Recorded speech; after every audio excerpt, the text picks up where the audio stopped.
¿Ven ahí? Sí, sí. Sí.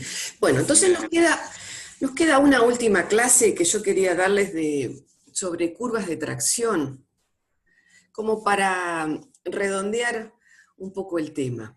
Yo les decía que quedaba muy poco de marco teórico, de hecho no queda nada, pero esto me parece que es una clase que puede englobar un poco todo y contarles algunos trabajos que encontré que nos pueden servir para hacer algún análisis y sobre todo contarles la representación de los ensayos y de las curvas características de tracción. Nosotros vimos curvas características del motor, es decir, siempre son gráficos que representan valores o curvas que tienen formas características y que uno las puede analizar y de ahí brindar información.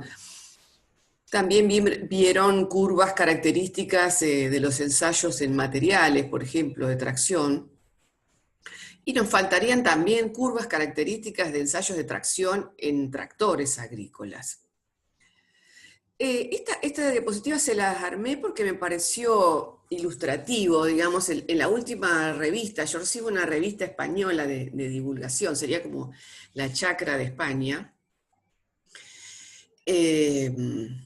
Y vi estas dos imágenes que me parecieron muy cercanas en páginas, digamos, bastante ilustrativas de los desafíos que tenemos actualmente, que ustedes van a tener que intentar resolver como futuros profesionales. Yo ya me estoy retirando, pero fíjense que en una misma revista había un artículo sobre un ensayo de este tractor, donde uno puede apreciar en una foto un operador con una mano en una consola, con accesos, con una visibilidad prácticamente completa, donde recibe información de monitores, muchísimas, que ni me puse a ver lo que está haciendo, pero hay muchos datos ahí, de manera que ese operador seguramente tiene a la mano la resolución o la corrección de muchas problemáticas que se le puede estar presentando. Seguramente entonces me imagino que tiene que ser un operador bastante calificado para poder visualizar rápidamente esas lecturas que se le está informando. En una cabina que presenta un lujo que parece una cabina, como les digo, siempre más parecido a un avión que a un tractor. Y por otro lado, en la misma revista había un artículo de la problemática en algunos países relativas al tratamiento de aguas residuales para el riego, es decir, que a la hora de regar cultivos, esto era en algunos países de África, es una opción interesante el uso de aguas residuales, pero la problemática ya estaba en el tratamiento que se le tiene que hacer previo al riego a esas aguas, porque si no las consecuencias para la salud y el medio ambiente pueden ser catastróficas. O sea que hay desafíos muy diferentes en realidades muy complejas. Hay algunos sitios y algunos lugares donde vemos que el problema o el aporte tecnológico es mayúsculo, y en otro lado todavía tenemos que resolver muchos problemas que podrían parecer para el primer mundo impensados. Lo mismo que son impensados para el tercer mundo trabajar con este tipo de máquinas, de tractores. Bueno, algunas ecuaciones que me interesaba remarcarles a ustedes. El concepto de eficiencia atractiva, yo les decía que eficiencia atractiva, cuando la encuentran en la literatura, siempre se refiere a la eficiencia, a lo que nosotros llamamos eficiencia atractiva neta. Es decir, relacionar la potencia de tracción, la potencia atractiva, comúnmente la potencia a la barra, relacionado a la potencia disponible en el eje. O sea, el producto del T, el componente horizontal del tiro, por la velocidad real, sobre la fuerza F por la velocidad teórica. Si reemplazan entonces, y tratamos de llevar todo a los coeficientes que nosotros conocemos, relacionados al tiro está el coeficiente de tracción, relacionado a la rodadura está el coeficiente de rodadura, podemos entonces reemplazar la componente horizontal del tiro por el coeficiente de tracción por el peso adherente. Y podemos reemplazar la velocidad real, sabemos que es igual a la velocidad teórica afectada por el patinamiento. De manera que también sabemos que la fuerza disponible en el eje F es la suma de la tracción más la rodadura. Así que nuevamente, si la tracción la reemplazo por el coeficiente de tracción por el peso adherente, y la rodadura la reemplazo por el peso adherente por el coeficiente de tracción, llego a esta expresión, que la van a encontrar, uno la encuentra en toda la literatura, que relaciona estos coeficientes para encontrar la expresión de la eficiencia tractiva neta o eficiencia tractiva secas que aparece en los libros. Y entonces me encuentro con que puedo expresarlo como el cociente entre el coeficiente de tracción, porque acá puedo reemplazar, puedo simplificar los pesos adherentes, puedo simplificar la velocidad teórica, y me queda que es el coeficiente de tracción sobre el coeficiente de tracción más el coeficiente de rodadura por 1 menos el patinamiento. O sea que esta es la expresión más común que uno encuentra en los trabajos de investigación para el cálculo de la eficiencia tractiva neta. Por ejemplo, vamos a ver si hacemos este cálculo en pista para coeficientes de tracción de 0,645, que vamos a ver que pueden ser valores adecuados, para un coeficiente de rodadura mínimo, que según los modelos que nosotros estudiamos vale 0,04, y para un patinamiento muy bajo podríamos encontrar eficiencias tractivas muy altas en pista, que es lo que vamos a ver hoy, que no lo vamos a encontrar en el campo. Pero sí, si uno conoce entonces estos coeficientes, el coeficiente de tracción, el coeficiente de rodadura y el patinamiento, puede mediante esta simple ecuación calcular la eficiencia tractiva que está brindando ese conjunto. Si después puedo decir que la eficiencia tractiva global, o sea, el cociente entre la potencia en la barra y la potencia en el motor, es igual, obviamente, al producto de la eficiencia tractiva neta por el rendimiento total de la transmisión, puedo despejar cuánto vale el rendimiento total de la transmisión a partir de conocer estos dos valores, el de la eficiencia tractiva global y el de la eficiencia tractiva neta, cuya diferencia sabemos que es lo que perdimos por la transmisión, porque uno lo estamos relacionando al eje y el otro lo estamos relacionando al motor. La diferencia entre el motor y el eje es lo que perdimos por el tren cinemático que compone la transmisión. Bueno, estas son curvas características de tracción.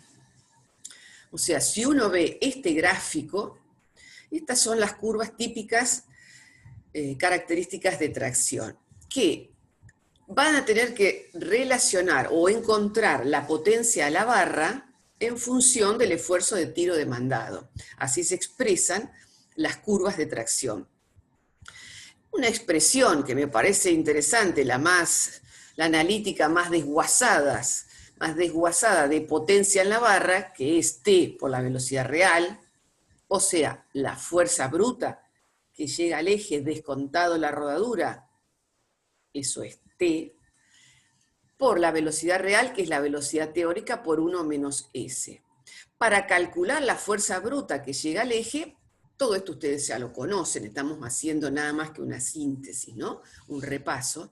De la fuerza entonces que llega al eje, ustedes saben que la aporta el motor, surge del par motor en el motor,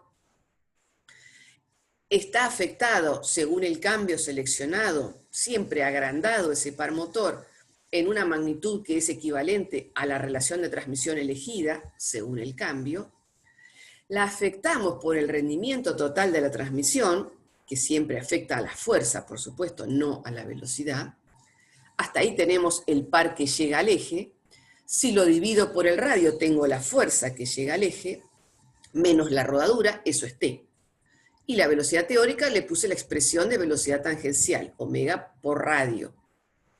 O sea, 2πr por el número de revoluciones que gira el eje, que será el N motor sobre la relación de transmisión, por Entonces, 1 menos el patinamiento.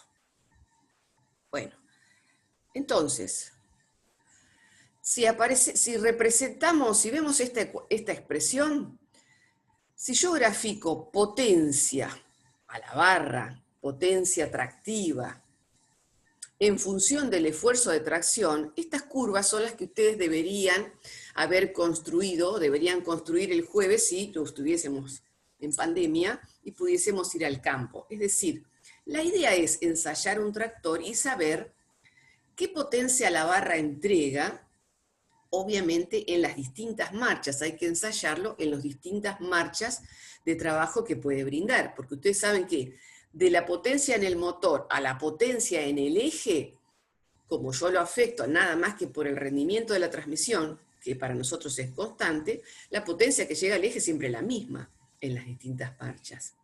Pero ahora, como tenemos que vincular la rueda al suelo, y ya vimos las dos pérdidas de potencia variable que aparecen, el patinamiento y la rodadura, para llegar a la potencia neta, útil, disponible, que tengo que armonizar con la demanda de potencia de mis máquinas, bueno, ya en todas las marchas no es igual.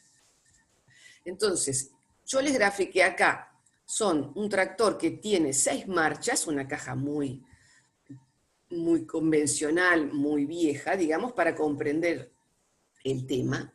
Y entonces, si yo grafico potencia en función de fuerza, estas serían, estas rectas de isovelocidad, serían las velocidades teóricas que podría brindar este tractor. Estas serían las 6 rectas de velocidades teóricas que tiene este tractor. Esta, la de menos pendiente, la que el tractor puede hacer más fuerza, ¿qué marcha sería? ¿La más baja, la más corta o la más larga, la más alta? La más baja.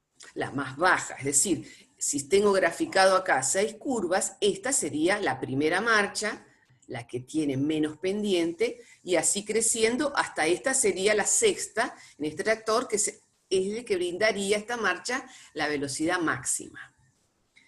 Si en el ensayo yo entonces, supónganse ustedes hubiesen ido al campo y tienen el tractor con 6 marchas y quieren saber cuál es la potencia en la barra que entregan, tendrán que medir estos dos factores de los cuales depende la potencia, o sea, T, la componente horizontal del tiro, y la velocidad real. Entonces, simplemente ustedes podrían tener un tractor, en la barra de tiro van a vincular algún implemento que les implique poder variar la tracción demandada, y van a medir en cada punto no solo el esfuerzo de tiro, es decir, habrá un dinamómetro entre el tractor y el arado, supónganse, para medir el esfuerzo medido en kilos, medirán la velocidad, y el producto de T por la velocidad real les va a ir dando distintos valores de potencia.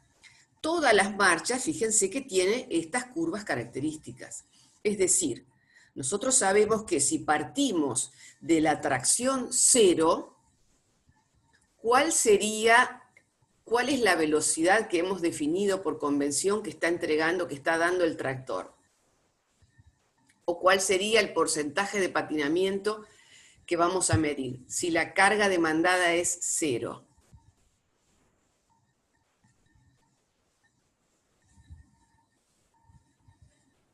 Cuando hacían el cálculo, No hay patinamiento. 0, cuando medíamos patinamiento en el campo y dijimos el patinamiento depende fundamentalmente del esfuerzo de tracción, dijimos que por convención justamente se define patinamiento 0 cuando la tracción demandada es 0. Si el tractor no está tirando de nada, obviamente no hay ninguna fuerza que pretenda romper el suelo. Así que la velocidad teórica y la velocidad real en ese punto son coincidentes. Pero dijimos que a medida que el esfuerzo de tracción va aumentando, me pongo en cualquier marcha, voy a esta, la primera, rápidamente yo quiero hacer más fuerza, o sea, obligo a que la rueda haga más fuerza sobre el suelo, por lo tanto, la velocidad real se va a ir separando de la velocidad teórica, porque el tractor empieza a patinar. Sin embargo, sigue subiendo el esfuerzo de tiro demandado, de manera que el producto todavía de T por la velocidad real me sigue dando creciente, o sea, yo cada vez le saco más potencia a la barra del tractor. Pero cada vez más la velocidad teórica y la velocidad real se van separando, producto del patinamiento creciente.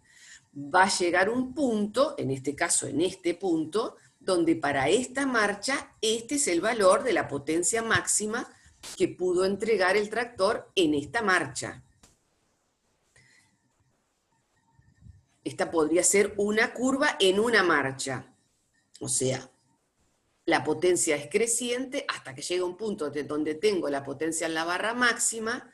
Yo puedo hacerle más fuerza, pero ya la potencia cae mucho, producto de que el patinamiento es tan elevado que la velocidad real disminuye mucho. Entonces la potencia es decreciente. Hasta podría, si quieren, llegarle este pico llegar hasta acá abajo, es decir, tener una potencia cero si el tractor estuviese patinando 100%. Entonces, en una marcha encontré esta curva. Fíjense, si subo a la segunda, voy a encontrar una curva de una forma similar, pero en este tractor la potencia en la barra máxima que entrega, que la leo en la ordenada en segunda, es más grande que en primera. ¿Qué tengo más en primera con respecto a segunda? ¿Puedo encontrarle más potencia? No, fuerza. Tengo más fuerza. O sea, yo en estas marchas bajas, lógicamente, para sacarle potencia al tractor, tengo que hacerle hacer mucha fuerza. Por lo tanto, mi problemática, ustedes ya saben, en teoría, conceptualmente, ¿cuál va a ser en las marchas bajas? ¿El patinamiento o la rodadura?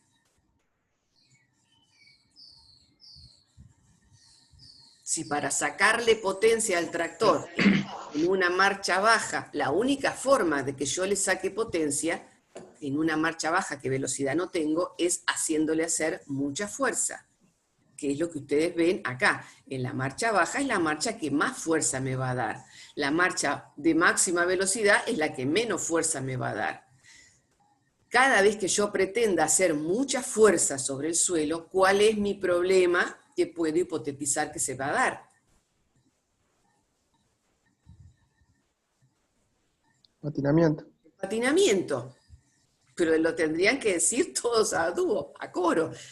El patinamiento. Mi problema es, si yo quiero hacerle hacer mucha fuerza, el problema es que el suelo no lo soporte. Entonces, en estas marchas, todo esto es lo que se separó de la velocidad teórica a la velocidad real. Me da esta potencia, puedo hacer mucha fuerza.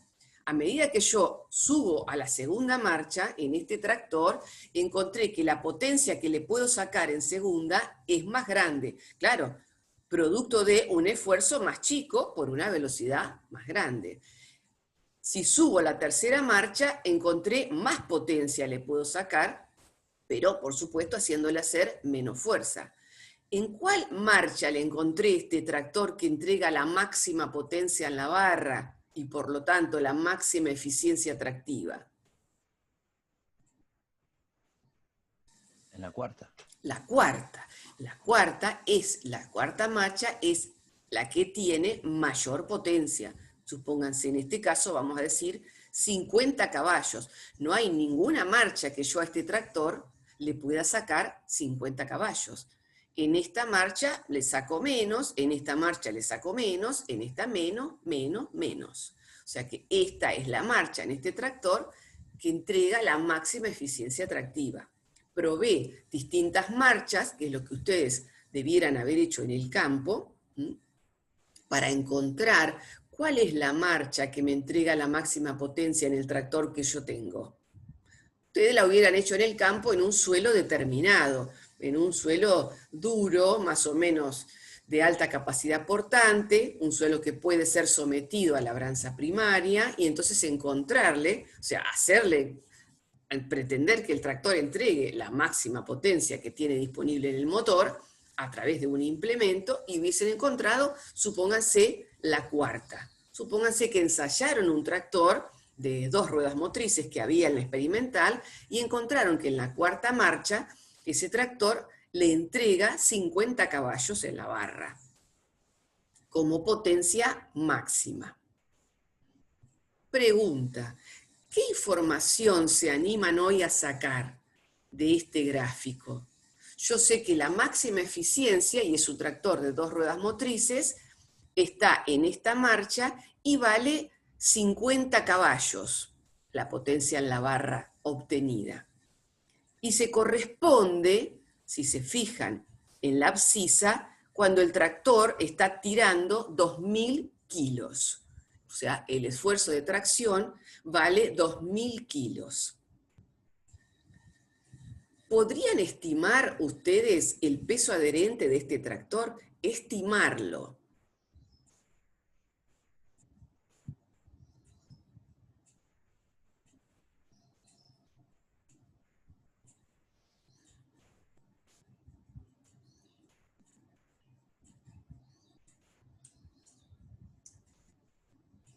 ¿Cuál era la primera condición que le pedíamos para armonizar un conjunto, para tratar de pretender sacarle la máxima eficiencia tractiva de un tractor, que yo acá ya lo encontré, es este punto? ¿Qué esfuerzo de tiro le íbamos a decir, o cómo iba a armonizar el esfuerzo de tracción demandado con respecto al peso adherente del tractor? Que el coeficiente de tracción sea cercano a 0,4. Exactamente, que el coeficiente de tracción anduviera alrededor de 0,4. O sea, ese era el tiro, la primera condición que le íbamos a pedir para pretender sacarle la máxima eficiencia tractiva. Bien, en este punto yo ya encontré cuál es el punto, cuál es la marcha, cuál es la potencia que me entrega la barra y con qué esfuerzo de tracción encontré la máxima eficiencia tractiva. Entonces, el peso adherente, ¿cómo lo podría estimar? Lo despejás de la fórmula de coeficiente de tracción. Si en este punto está haciendo la máxima eficiencia tractiva, yo podría decir, con un esfuerzo de tracción de 2.000 kilos, o sea que este 2.000 kilos es el 0,4 del peso adherente. ¿No? O sea que 2.000 kilos ahora dividido 0,4 me podría dar un valor del peso adherente que tiene este tractor. Porque si en este punto la eficiencia es la máxima, en este punto el coeficiente de tracción, yo puedo decir, vale aproximadamente 0,4. Si esta es la potencia en la barra máxima y es otro tractor de diseño convencional, ¿podría estimar la potencia que tiene este motor? Estoy hablando de un tractor de 300 caballos, de un tractor de 60 caballos, un tractor de ¿qué potencia? Estimando en función de las ecuaciones sencillas que ustedes conocen. Sí, podés. ¿Cómo haríamos? Sí, por la fórmula de la eficiencia tractiva global. Perfecto. Suponés una eficiencia tractiva cercana a 0,6 y bueno, despejás la potencia del motor. Perfecto, perfecto. Si la potencia en la barra son 50 y yo estimo que la eficiencia tractiva global será 0,6 en un suelo agrícola de condiciones medias, puedo de ahí despejar la potencia en el motor. Podría despejar también la velocidad real, porque conozco la potencia en la barra, conozco el tiro, podría calcular la velocidad real, podrían estimar la velocidad teórica, porque pueden estimar un patinamiento. Es decir, es un gráfico que les puede brindar mucha información. Podrían estimar la relación peso-potencia del tractor, podrían estimar muchas cosas. Entonces es un gráfico muy útil que, bueno, este año no lo podemos hacer. Entonces, esta sería una curva. Estos podrían ser gráficos que pueden encontrar, ¿no?, en los libros, donde acá dice lo mismo, relación entre el esfuerzo de tiro para las distintas marchas y la potencia en la barra. Entonces, con la primera yo puedo moverme entre todos estos valores de potencia, llego al valor de potencia barra máxima, después cae, acá lo tengo en la segunda, esto es la tercera, la cuarta, la quinta, la sexta. En este caso, bueno, estos serían obviamente las zonas, los triángulos donde no tengo disponible en este caso, por el salto de marchas que tengo entre una marcha y otra, no tengo posibilidades de trabajar. Debajo de toda esta campana yo tengo infinitos puntos, si quieren, donde puedo encontrar diferentes valores de potencia en la barra, con distintos valores, combinaciones de tiro y velocidades reales.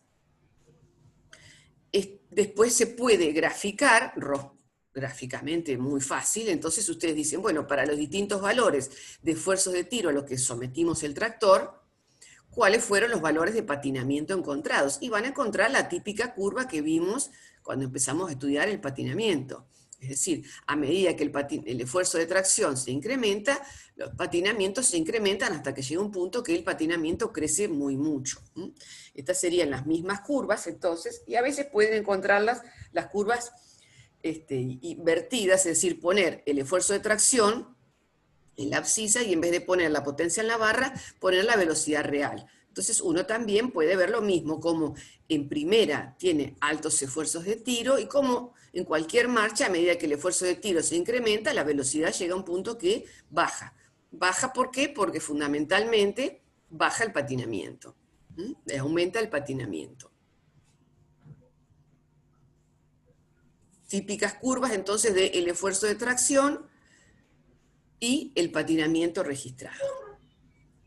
Una forma gráfica muy interesante, muy rápida de visualizar esto, que nosotros llamamos gráfico de balance de potencia.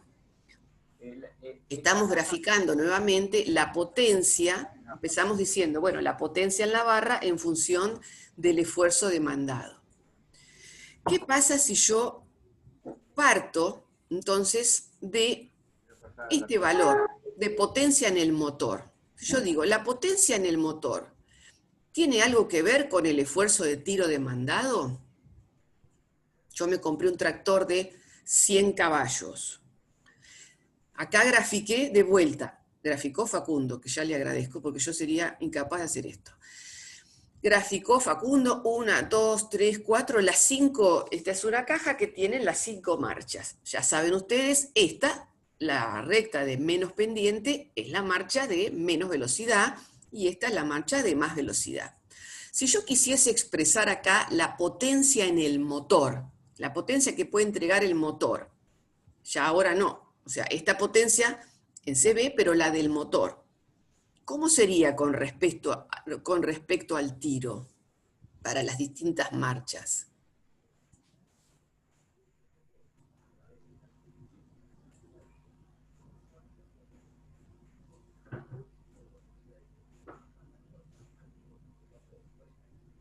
¿La potencia del motor no sería la misma? Por supuesto, la potencia del motor no va a cambiar. Me compré un tractor de 120 caballos, siempre tiene 120 caballos. La potencia en el motor no tiene por qué cambiar. O sea, es una recta, una constante. La potencia en el motor es siempre la misma. Este es el valor más grande. De ahí empezamos a descontar. Entre la potencia en el motor y la potencia en el eje, que llega al eje, ¿por qué la tengo que afectar entonces a la potencia en el motor?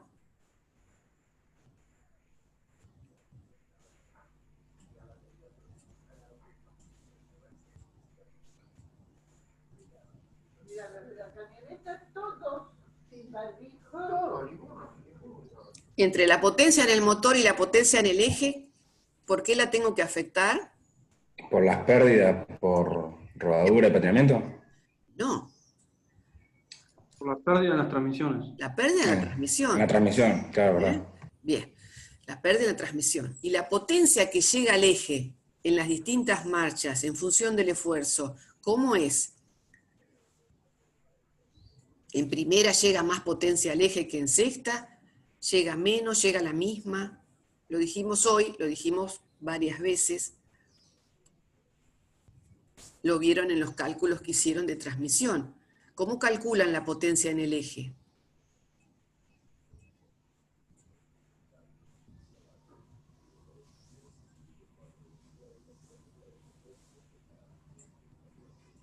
Par por régimen sobre constante.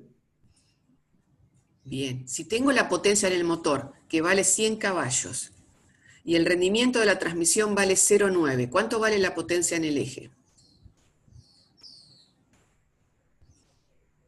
¿Lo puedo calcular? 90, sí. 90. 90 en primera y 90 en sexta. No, tendrías que ver el patinamiento. No, estoy en el eje. Estoy Ah. en el eje. Lo único que Sí, hice sí, es... entre un cambio y otro podía haber alguna diferencia en la eficiencia, pero siempre más o menos lo mismo.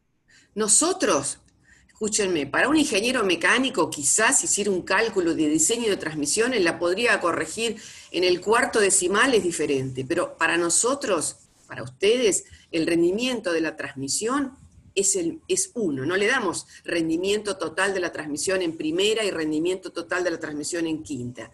El rendimiento es, si vale 0,9, es 0,9.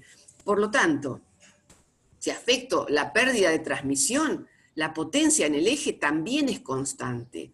En primera tendré 90 caballos si vale 0,9 y partí de 100. En segunda tendré los mismos 90, en tercera, en cuarta y en quinta siempre tengo la misma potencia. La diferencia será que en la marcha más baja tendré más fuerza, llegará más par y menos velocidad. Y en la más alta llegará más velocidad y menos fuerza. Pero el producto es constante. No puedo variarlo si el rendimiento para mí es constante. La potencia que dispone el tractor en el eje en las distintas marchas es siempre la misma. Todavía no vinculé la rueda al suelo. No aparecieron las dos pérdidas de potencia variable que acabamos de ver, patinamiento, y que ya vimos también rodadura, que ahora las vamos a poner en un gráfico. Recién vimos en las distintas marchas la caída de la potencia disponible producto del patinamiento. Les voy a poner primero acá la rodadura. La rodadura era una pérdida de potencia a través de ¿qué factor? ¿Fuerza o velocidad? Velocidad. El tractor pierde velocidad. No, fuerza. Tienen dos alternativas, o es blanco o es negro. Fuerza, El patinamiento es una pérdida de velocidad. El tractor pierde velocidad cuando patina. La rodadura es una pérdida de fuerza. R lo calculamos para cuando hacemos el balance de fuerzas y tiene la unidad es kilos. La rodadura se mide en kilos, entonces es una pérdida de fuerza. El tractor no pierde velocidad porque se está hundiendo, porque está haciendo huella.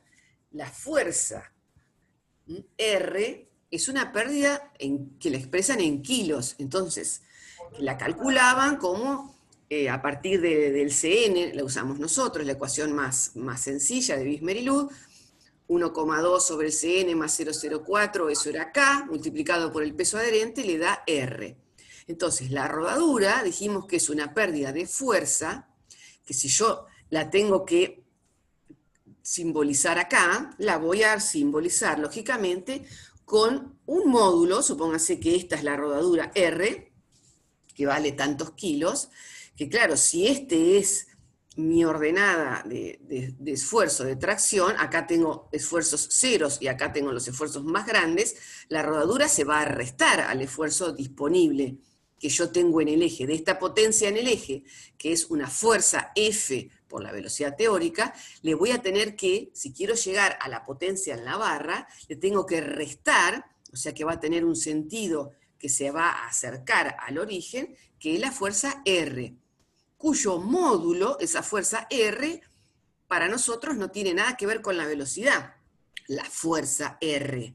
Entonces yo puedo restar en la fuerza en primera este mismo módulo lo pongo en segunda, este mismo módulo, en todas las marchas le voy a restar el mismo valor de R.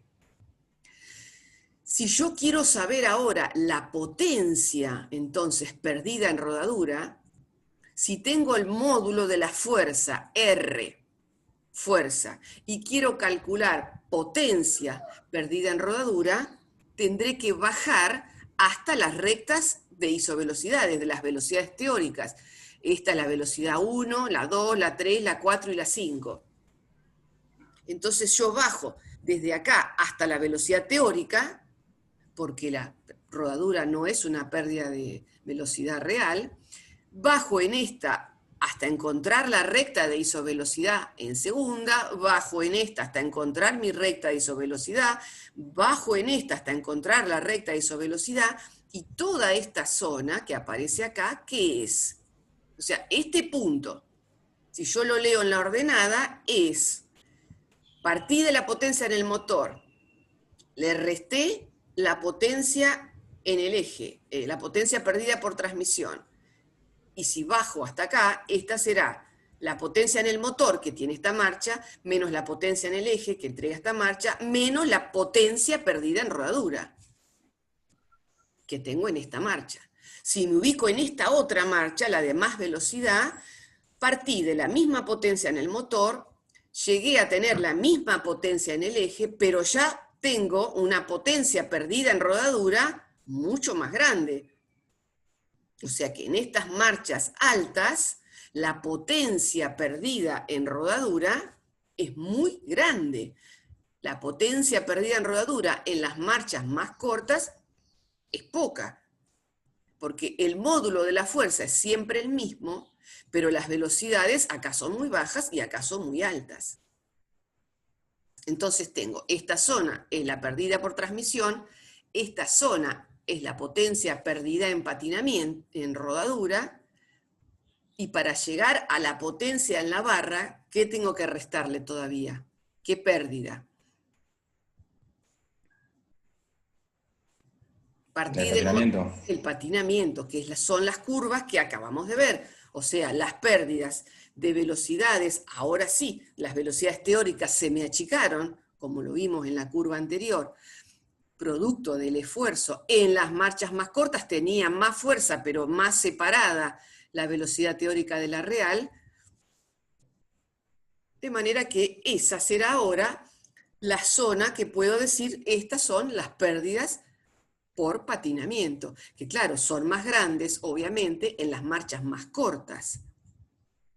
Las marchas que para sacarle potencia tengo que hacer mucha fuerza, porque velocidad no tengo. En cambio, en las marchas altas, lo que me limita la potencia disponible en la barra es la potencia perdida en rodadura.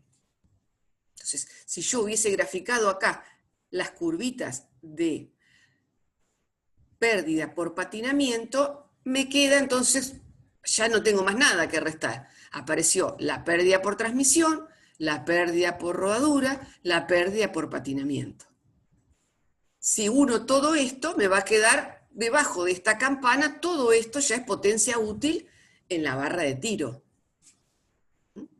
Esta entonces es lo que llamamos potencia de tracción, o sea, potencia en la barra. En este caso, en esta campana, el pico, el valor más alto, se dio acá. Si yo me muevo a la derecha, en marchas más bajas, la potencia perdida en patinamiento es la que me limita este pico. Si yo me muevo a la izquierda, la potencia perdida en rodadura es la que me limita este pico. Todos los tractores de ruedas tienen una curva también más o menos característica, es decir, ningún tractor de ruedas van a encontrar este pico de potencia, o sea, ningún tractor de ruedas le va a dar la máxima potencia en la barra en la marcha más baja, y ningún tractor de ruedas le va a dar la máxima potencia en la barra en las marchas más altas. En el primer caso, el patinamiento no me deja. En las marchas muy cortas, ante un suelo deformable, cuando yo pretenda sacarle toda la potencia en base a fuerza, el patinamiento no me va a dejar maximizar ese producto. Es decir, el esfuerzo de tiro es muy grande, pero la velocidad real es muy baja. Entonces, el producto de T por velocidad real cae. Y en las marchas más altas, tampoco ningún tractor de ruedas les va a dar la máxima potencia en la barra, porque la rodadura no se los deja. Por más que R en su módulo sea constante, como la velocidad es muy alta en las marchas altas, la potencia perdida en rodadura no les deja maximizar esa eficiencia. Generalmente lo van a encontrar entonces en marchas intermedias, donde justamente la pérdida por patinamiento y la pérdida por rodadura son parecidas. Si me voy a la derecha, el patinamiento no me deja, y si me voy a la izquierda, la zona más grande va a ser la pérdida de potencia por rodadura.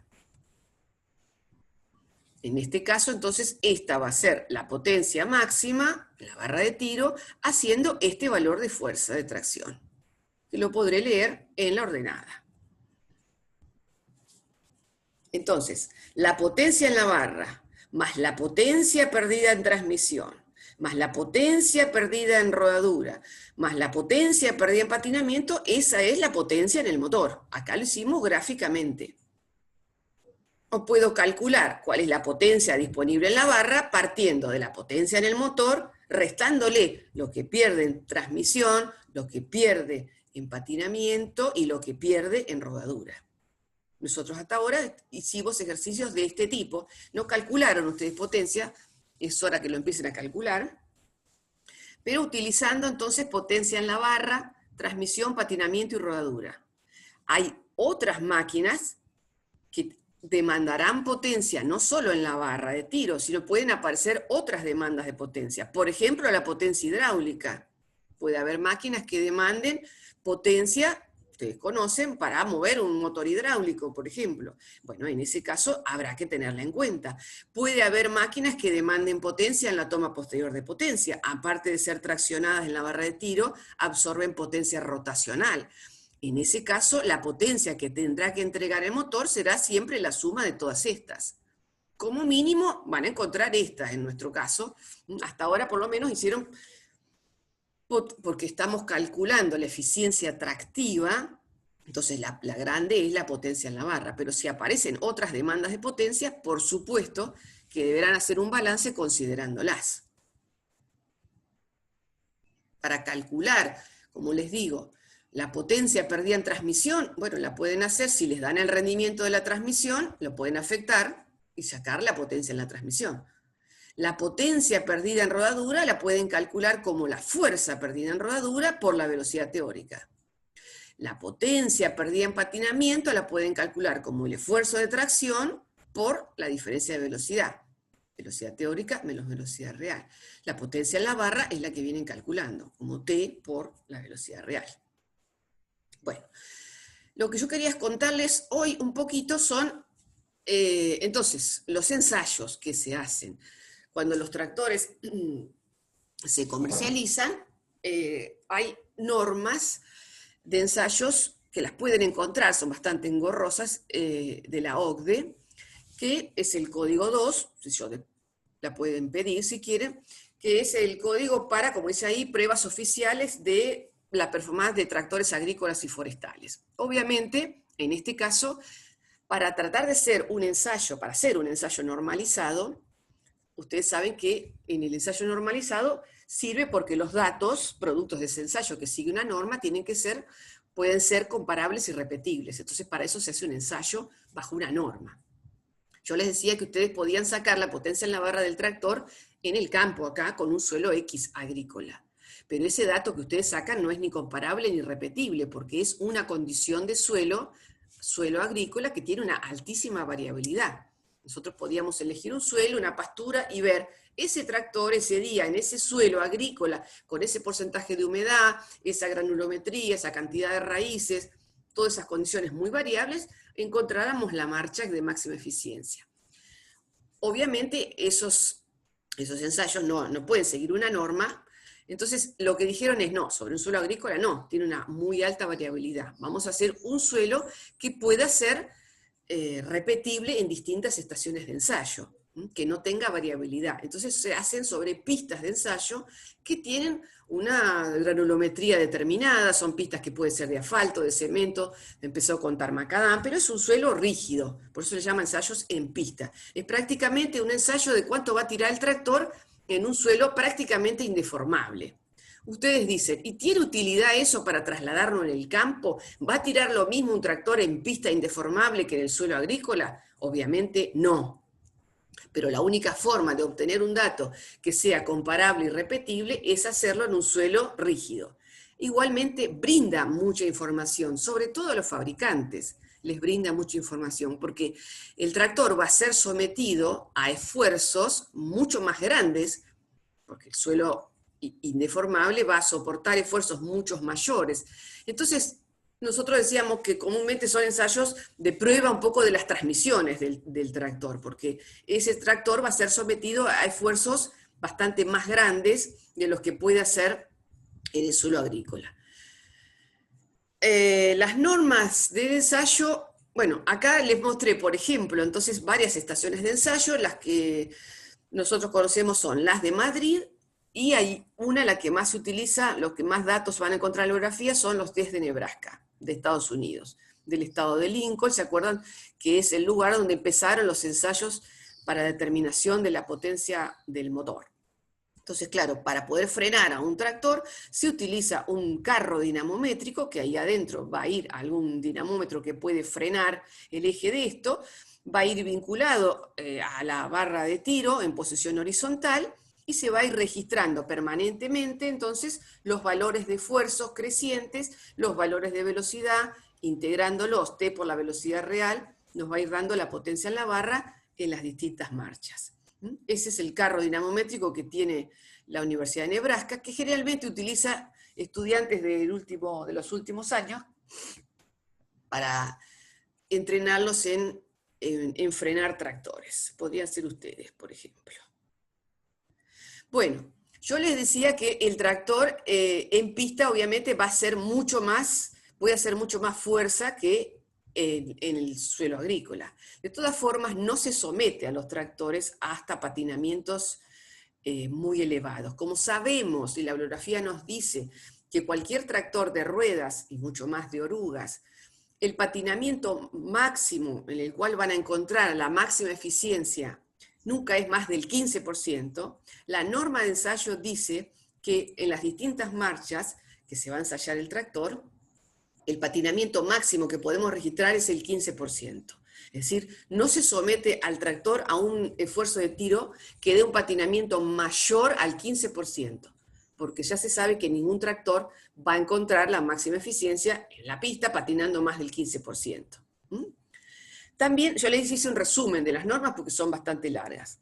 También se dice, bueno, ¿en qué marcha se va a trabajar? Porque vimos un tractor, a lo mejor tenía 6 marchas, pero después los tractores tenían 32, 64 marchas, muchísimas marchas. Entonces dijeron, no, en la norma dice que los tractores se van a probar a marchas que vayan desde 2,5 hasta 17,5 kilómetros por hora. No nos interesa sacarle a la máxima eficiencia a 30 kilómetros por hora ni a menos de 2,5.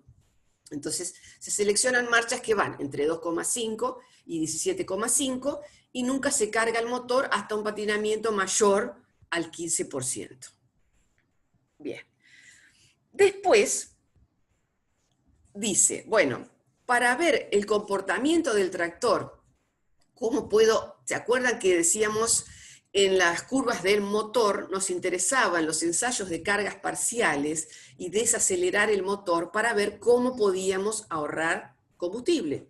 Siempre estamos tratando de minimizar el consumo específico de combustible, tener un motor que sea capaz de entregar más energía utilizando menos combustible. Entonces, para ver qué pasa, cómo se comporta ese motor en cargas parciales, primero se hace el ensayo de todas las marchas. Bien. Se encuentra, por ejemplo, en este tractor que tienen acá, estas son las distintas marchas, las distintas potencias tractivas, con qué esfuerzo, con qué velocidad, cuál es el régimen del motor, cuál es el patinamiento y cuál es el consumo específico. Bien, en este tractor encontraron que en la tercera A es la potencia en la barra más grande, 85,5. Ahora, la velocidad que encontraron real que se desplazaba ese tractor es de 8,6 y el patinamiento medido fue de 4%. Ese es el primer punto que pide la norma, es decir, ensayar todas las marchas entre 2,5 y 17,5. Segundo, dicen, bueno, en realidad yo quiero saber, como la marcha más usual de los trabajos agrícolas anda alrededor de los 7,5 kilómetros por hora, quiero que ensaye esa marcha, para ver justamente el consumo, los consumos específicos que alcanza. En esa marcha, 7,5 o la más cercana.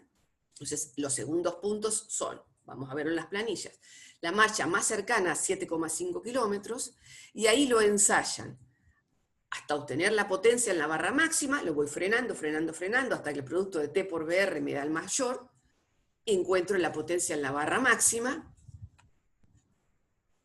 Acá lo vamos a ver mejor.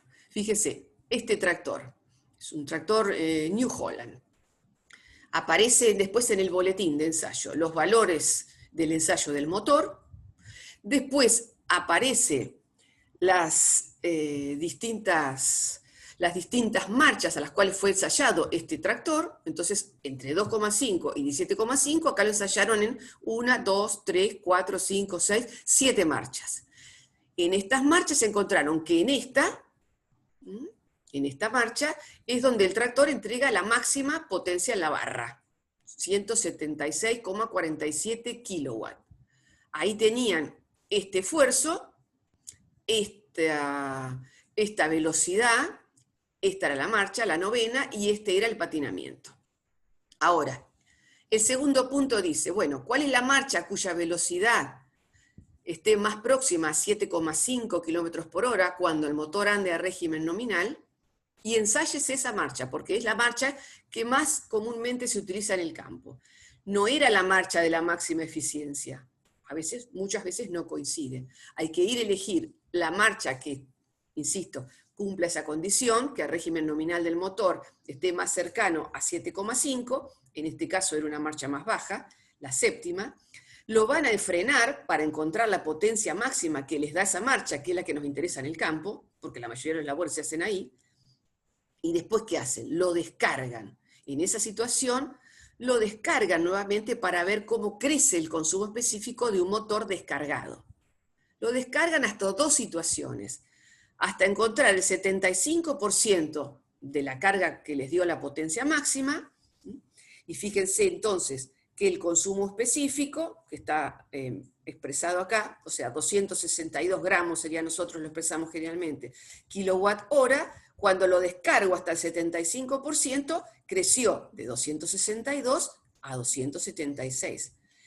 Y después me dicen, descárguelo más hasta el 50%, que van a encontrar un motor muy acelerado, muy poco cargado. Es decir, el consumo específico pasó de 262 hasta 310 gramos kilowatt hora. Ahí le están demostrando, una vez más, al operario la desventaja, que le hemos dicho hasta el hartazgo, de trabajar con un motor descargado. Entonces, eso lo hicimos con la marcha de 7,5. El último punto que pide la norma es, si usted para simular, si usted no necesita un motor que le entregue toda esa potencia, utilice una marcha alta, como decíamos, y desacelere para cargar al motor. Entonces, el último punto de la norma dice, selecciónese una marcha más alta de esa 7,5 hasta 10 kilómetros por hora, marcha que va a elegir el fabricante del tractor en concordancia con la estación de ensayo, y lo va a desacelerar para ver justamente para el ahorro del combustible. Entonces, en la marcha subsiguiente, pero desacelerado, encontraron, en este caso, entre 75 y 50, en esta, que es la décima, una marcha alta, y lo desaceleran hasta tener, yo diría, una velocidad razonable, acá cercana a 8 kilómetros por hora, pero con un motor desacelerado, y lo cargan hasta el 75%, tienen un consumo específico muy bajo, y lo cargan hasta el 50%. Si bien el consumo aumentó, pero logré, como estoy desacelerando, dentro de la zona de mejor rendimiento volumétrico del motor, ahorran combustible. O sea, tanto en el motor como nuevamente en los ensayos, en la barra, los ensayos tractivos, primero prueban todas las marchas, después eligen, coincida o no, la marcha que más van a usar, la de 7,5, y hacen ensayos de cargas parciales nuevamente para demostrar la relevancia, aún en los motores de regulación electrónica que tienen consumos específicos chatos y bastante bajo, la relevancia de trabajar con un motor cargado. Y si no necesito esa potencia, desacelere, por favor, y después cargue, porque el consumo específico de un motor acelerado cargado es altísimo. De 310 gramos kilowatt hora, puedo pasar a 243 gramos kilowatt hora. Esto en una jornada de trabajo es mucho dinero. En esta planilla lo que pueden sacar, entonces, una vez que encontraron la potencia en la barra máxima, que en este caso era 176,47, si la dividen, en nuestro caso, por la potencia en el motor, pueden encontrar la eficiencia tractiva global. Es 0,75. Para pista le diría es bastante baja. Y pueden calcular fácilmente el coeficiente de tracción que obtuvo en esa marcha de máxima eficiencia, que son valores, por supuesto, en pistas significativamente más altos de lo que puede dar el tractor en el campo, porque acá estamos trabajando en un suelo rígido, indeformable. Pero de todas formas, tenemos información muy valiosa.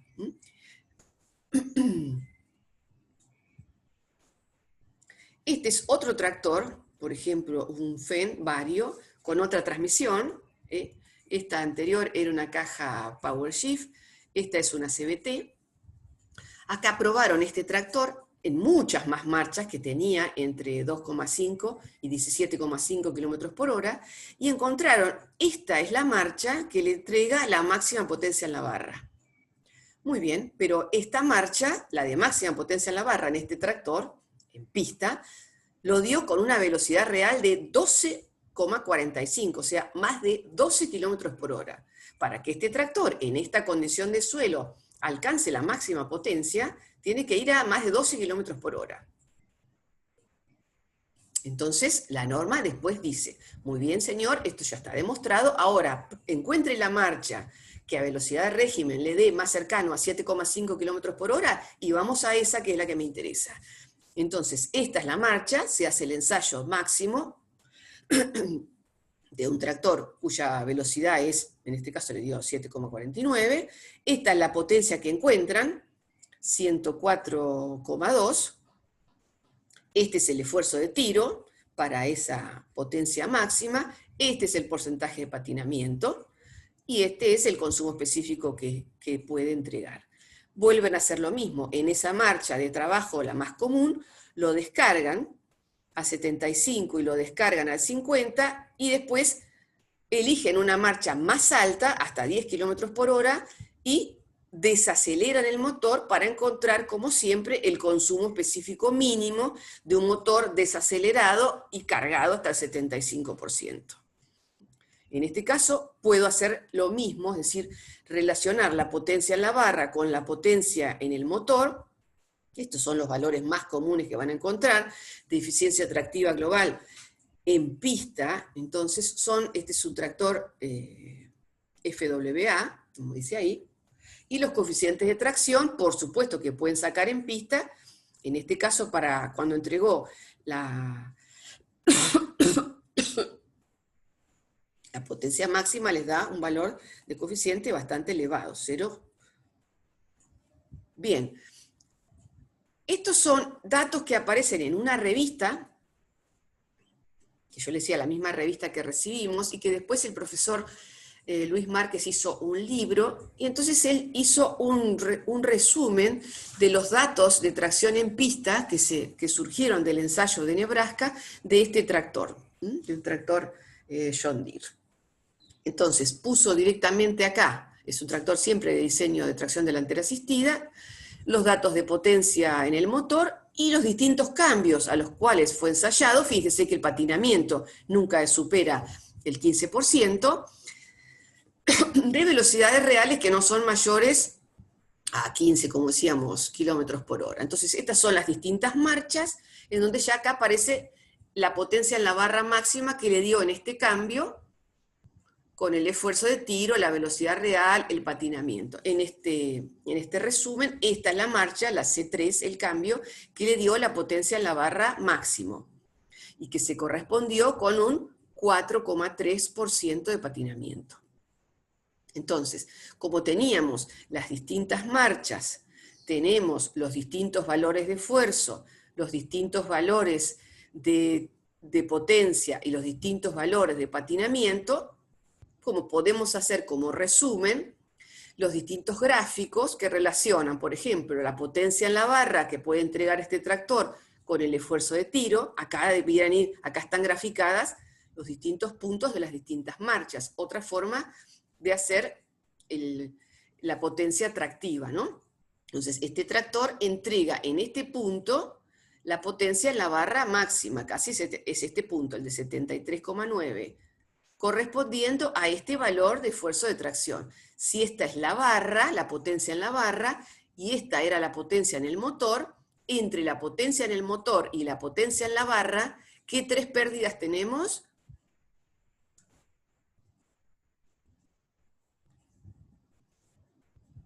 Rodadura.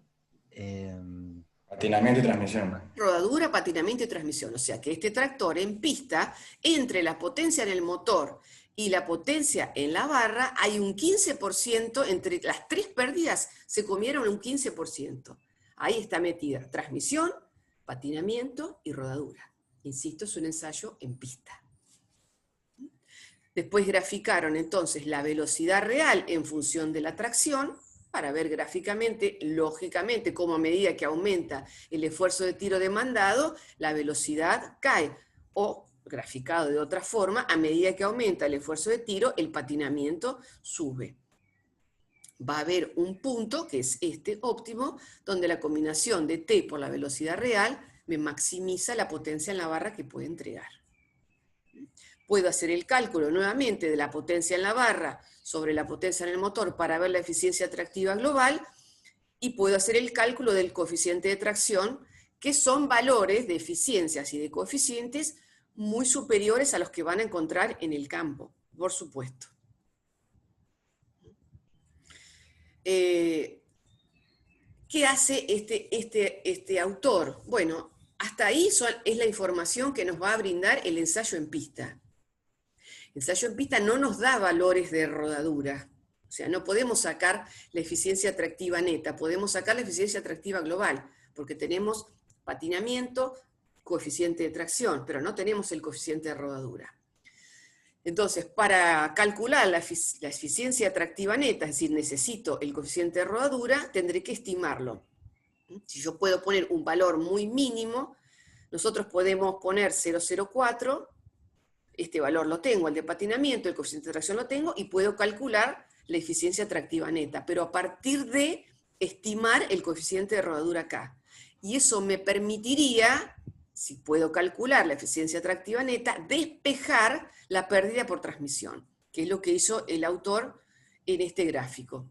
Estimó un valor de coeficiente de rodadura y despejó de ahí para saber efectivamente cuánto estaba perdiendo por transmisión este tractor. Pero yo, cuando hablamos con el responsable de esto, le digo, bueno, pero estás estimando la rodadura. Bueno, sí, estamos poniendo un valor de rodadura muy mínimo. Ustedes, en las ecuaciones que nosotros vimos, poníamos 0,04. Y a partir de ahí podemos despejar realmente cuál es esa eficiencia total de la transmisión, que me parece que es el gran dato interesante que podríamos sacar de un ensayo en pista, donde realmente podemos someter al tractor a cargas muy altas, esfuerzos muy grandes, porque el suelo no se va a cortar. Son ensayos, antes se hacían ensayos mucho más destructivos, ahora, porque como se limitó el patinamiento desde hace unos años, no tanto, pero son ensayos que gastaban cubierta, porque el suelo no se corta, digamos, y se somete a las transmisiones muy grandes.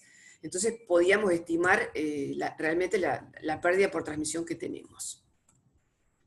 Bueno, les cuento este trabajito, que es también de este autor Luis Márquez en esta revista, que en este caso se ensayó, o sea, se comparó, son datos comparativos, productos de los ensayos en pista de un tractor, John Deere, que tiene dos versiones en el mercado. Este tractor se vende con ruedas y se vende con orugas. Pero tiene, si bien el motor es prácticamente el mismo, la oruga tiene, desde ya les digo, una masa que es casi 5.000 kilos más que el tractor de ruedas. Entonces, en el tractor de ruedas, acá están los datos de como aparecen siempre, de las distintas marchas, con las distintas potencias, tracciones y velocidades. Estos son tractores de motores de regulación electrónica, es decir, que tienen un régimen nominal, cuya potencia será nominal, de 2100 vueltas en este caso, pero tienen, como su motor de regulación electrónica, una potencia máxima metida dentro de la zona de sobrecarga estable, o sea, a 1900 vueltas en este caso. Esta es la marcha de máxima eficiencia tractiva para este tractor. En el caso del tractor con ruedas.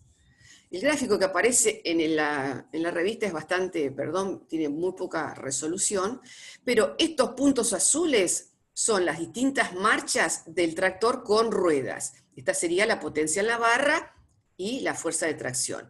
Y los puntos rojos son las potencias en la barra que le puedo sacar al tractor cuando sale al mercado con orugas. Entonces, fíjense, el tractor de ruedas tiene una eficiencia tractiva máxima, a lo mejor por acá, haciendo este valor de fuerza, y después cae mucho. La oruga, como veíamos, tiene una eficiencia mucho más pareja, y para que caiga la eficiencia, los valores de fuerza de tracción son muy altos. Por eso les puse acá que la eficiencia tractiva global en las marchas largas, es decir, haciendo poca fuerza, es superior en las ruedas, un poquito superior en las ruedas. Pero a medida que yo quiero hacer fuerza al tractor, a medida que el esfuerzo de tiro demandado, la tendencia se invierte. Porque la rueda, rápidamente, el patinamiento no me va a dejar maximizar la potencia. O sea, las orugas son muy eficientes haciendo mucha fuerza. Por lo tanto, en las marchas más cortas, las marchas de más esfuerzo y menos velocidad. Las ruedas fueron en este caso un poquito más eficientes, a más velocidad y haciendo menos fuerza. Lo que más me interesa es que la rueda es mucho más inelástica, su curva. Cuando yo le quiero hacer fuerza, rápidamente va a caer mucho. En cambio, la oruga hay que hacerle hacer mucha fuerza para que la eficiencia caiga. Entonces, el autor puso acá qué pasa con las eficiencias tractivas en las orugas, y encontramos, hizo un gráfico que yo se los pongo acá, los traduzco. Entonces, las potencias eran prácticamente las mismas. Ahora, la diferencia de masa es muy significativa. La oruga es un tractor mucho más pesado. Tiene dos características fundamentales. Si es mucho más pesado y la superficie de contacto es mucho más grande, la oruga es capaz de hacer mucha más fuerza, y el patinamiento que se registra en un tractor de orugas es la gran diferencia. Fíjense que la potencia en la barra máxima, la rueda la hizo tirando 266 kilos, teniendo esto está mal, 2660. Perdón, tirando 7.900 kilos, y la oruga tirando 8.500 kilos. Sin embargo, la potencia en la barra que le sacaron a la rueda es un poquito mayor, porque el tractor de ruedas, como es más liviano, tiene un poco más de velocidad. Haciendo ese esfuerzo más chico, tenía un poquito más de velocidad. O sea que el coeficiente de tracción de la rueda es un poquito más grande, a pesar de que tira menos, porque tiene mucha menos masa. La gran diferencia acá es la masa de un tractor y del otro, y la superficie vinculante. Entonces, la velocidad real de la rueda era 9,4 y de la oruga era de 8,3. El patinamiento de la rueda es 5, el patinamiento de la oruga, fíjense los patinamientos muy bajos que tienen en pista, es 2,6. Cuando el tractor de ruedas patina un 5%, está tirando el 64% de su masa. Para que la oruga patine el 5%, tenía que tirar el 72% de su masa. Es un tractor que, como tiene mucha más masa y mucha más superficie, puede hacer esfuerzos patinando mucho menos. La eficiencia tractiva global es muy pareja, la eficiencia tractiva neta es muy pareja. ¿Qué hizo el autor? Estimó la rodadura, para calcular la eficiencia tractiva neta, y le puso un coeficiente de rodadura un poco superior a la oruga porque tiene mucha más masa. Trabajó con un poquito más de coeficiente de rodadura para la oruga por tener muchísima más masa, y le da una eficiencia de la transmisión, que es muy alta para cualquiera de los dos, pero una eficiencia de la transmisión un poco más baja, que no es raro encontrar en las orugas. Las orugas tienen, después del tren cinemático, todos los componentes, todos los mecanismos que hay cuando se llega realmente a la oruga, implican pérdidas de transmisión internas de todos esos mecanismos un poco mayores. Y por último, les encontré un trabajito que es del 2019, fíjense, del año muy nuevo, que estos autores dicen estimación del patinamiento en diferentes presiones de inflado para dos sistemas, para dos tractores, pero en realidad es un solo tractor. Es un tractor de diseño FWA, que los prueban con la tracción delantera conectada, y esa sería la versión 2 ruedas motrices, y con la tracción delantera conectada, y para ellos eso sería 4 ruedas motrices. Nosotros sabemos que no respetan estos autores la norma SAE. O sea, sería un tractor FWA para nosotros, con la tracción delantera desconectada, entonces es la versión de tractor convencional, o la tracción delantera conectada. ¿Qué dicen en el abstract? Bueno, dice que todos sabemos que el patinamiento es un parámetro crítico para el consumo de combustible y para la performance tractiva a campo. Sabemos todos que el patinamiento óptimo debe estar en el rango de 8 a 12% y no exceder nunca el 15%. Eso lo vemos reflejado en la norma de ensayo, que justamente la norma nos dice no pasar de un patinamiento del 15%. Por lo tanto, dice que para armonizar un tractor con un implemento no solo es suficiente considerar las características de tracción, sino que la recomendación del patinamiento la debemos tener en cuenta. Sabemos que para solucionar el patinamiento del tractor hay que incrementar la masa. Ustedes ya saben que tenían dos alternativas, o el peso o la superficie de apoyo. Entonces ellos dicen, bueno, o incrementar la masa, o para aumentar la superficie de apoyo, actuar sobre la presión de inflado. O sea, trabajar con disminuir la presión de inflado hasta los valores, nosotros siempre decimos, los mínimos recomendados.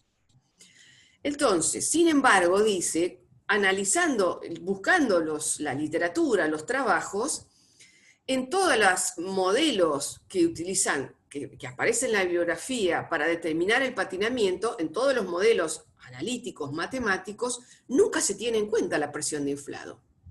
Entonces, el objetivo de este estudio fue investigar las variaciones de las presiones de inflado en este tractor, y lo van a ir ensayando para ver qué incidencia tiene la presión de inflado en ruedas. Fíjense que son ruedas radiales. Yo diría, más importante sería aún la variación de la presión de inflado si el ensayo se hubiese hecho en ruedas diagonales, para encontrar un modelo matemático que prediga el patinamiento y que tenga en cuenta, adentro del modelo, la presión de inflado.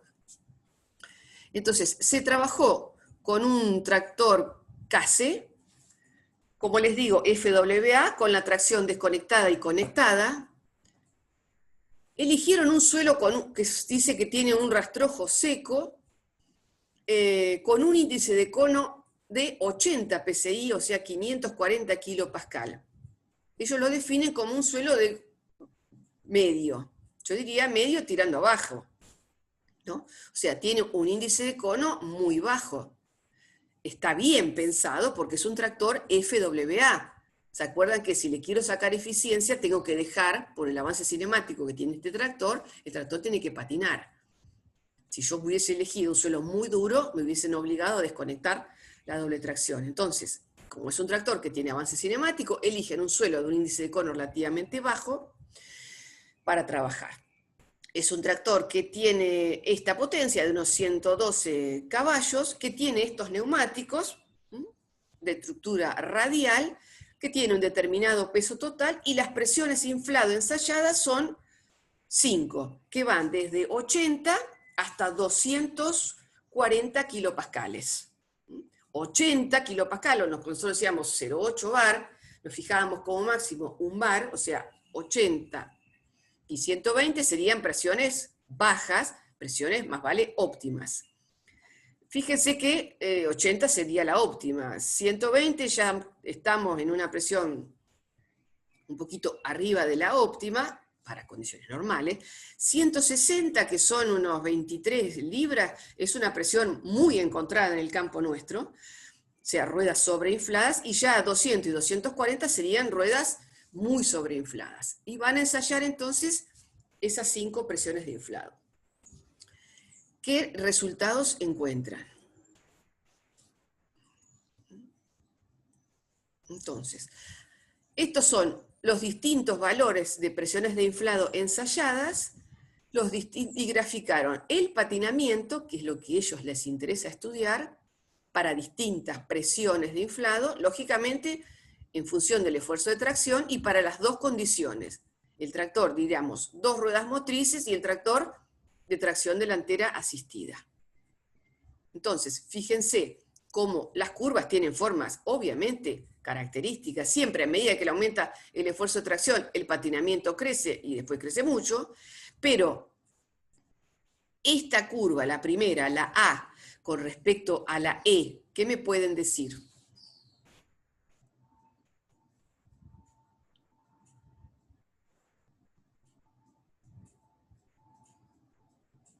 Si yo les digo que tengo esta línea azul y esta línea roja, una es del tractor 2WD y la otra es con la doble tracción conectada. ¿Cuál es la 2WD y cuál es la de doble tracción conectada?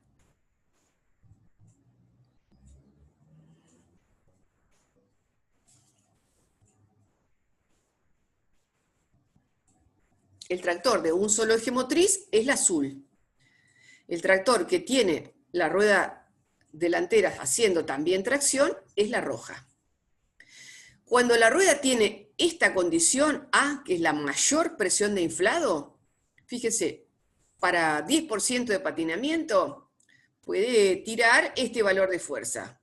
Un tractor de 2 ruedas motrices puede tirar 13 kilonewton. Y un tractor, ese mismo tractor, para patinar 10%, pero doble tracción, puede ser una fuerza un poco más de 16 kilonewton. Ahora, si la presión de inflado es la mínima, esta, el de 80, el mismo porcentaje de patinamiento, 10%, la rueda tiene mucha más superficie, porque la presión de inflado se redujo de 240 a 80 kilopascal. Entonces, para 10% de patinamiento, el esfuerzo de tracción es mucho mayor, puede hacer mucha más fuerza la rueda. A medida que lo que está mostrando es el beneficio de disminuir la presión de inflado de la cubierta. En este caso, insisto, para patinamiento del 15%, si quieren, que serían los máximos, esta sería la fuerza máxima que puede hacer con la rueda totalmente sobreinflada, o sea, achicándole mucho la presión, la superficie de contacto, el mismo patinamiento, pero con la rueda correctamente inflada, puede tirar mucho más. Esto es la relevancia, la importancia de convencer al productor que reduzca la presión de inflado si quiere tener más tracción, si quiere sacarle más potencia al tractor. En este lado, en este trabajo está mostrado por el lado del patinamiento. Si aumentan la superficie de contacto por reducir la presión de inflado, el patinamiento se va a reducir mucho. Van a poder hacer mucho más tracción. Y lo van a ver tanto en el diseño convencional como en el tracción delantera asistida, que por supuesto siempre tiene mejor comportamiento. Si no le sacan más tracción a este, ¿para qué lo compraríamos? Esto está puesto acá en función del patinamiento, y por último graficaron lo mismo, pusieron fuerza. Fuerza en función de la presión de inflado para las dos condiciones, para el tractor con la tracción delantera asistida, los conectada, los de arriba, y el 2WD, los de abajo. Graficaron la fuerza límite, es la fuerza máxima que podía hacer el tractor, y las fuerzas punteadas, las líneas punteadas son las del 15% de patinamiento. Y de todas formas, lo que quieren ver siempre es que en la medida que la presión de inflado baja, la fuerza disponible, entonces de tracción, aumenta. aumenta mucho. Es decir, desde 240, es lo mismo que el otro gráfico que tenía esta fuerza de tracción, puedo hacerle hacer mucha más fuerza al tractor en la medida que yo baje la presión de inflado.